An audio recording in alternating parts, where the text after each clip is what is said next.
In today's video, I'm going to teach you how to add HTML to Google Sites. If you want to place custom HTML content into your Google site, the process is actually pretty straightforward.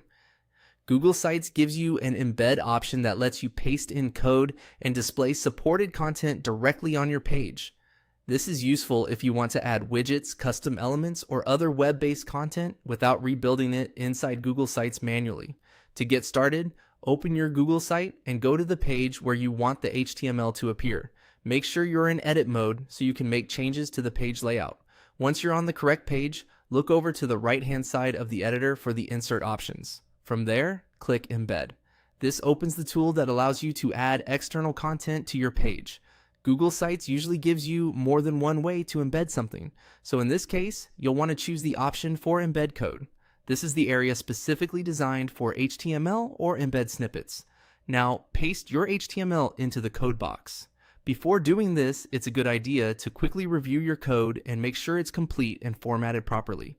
If you copied it from another platform, make sure you grab the full embed snippet. Also keep in mind that some advanced scripts or unsupported code may not display exactly as expected in Google Sites, so simpler embed ready HTML usually works best.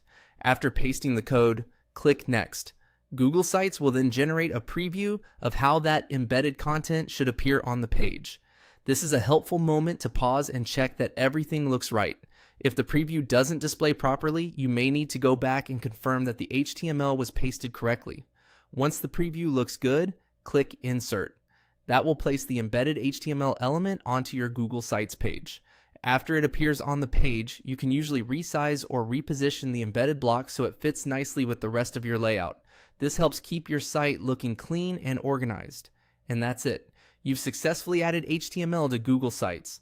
If you're making visual changes, it's always a smart idea to review the page one more time before publishing, just to make sure the embedded content looks good on the site and fits the design you want. With those simple steps, you can quickly bring custom web content into your Google site and make your page more dynamic.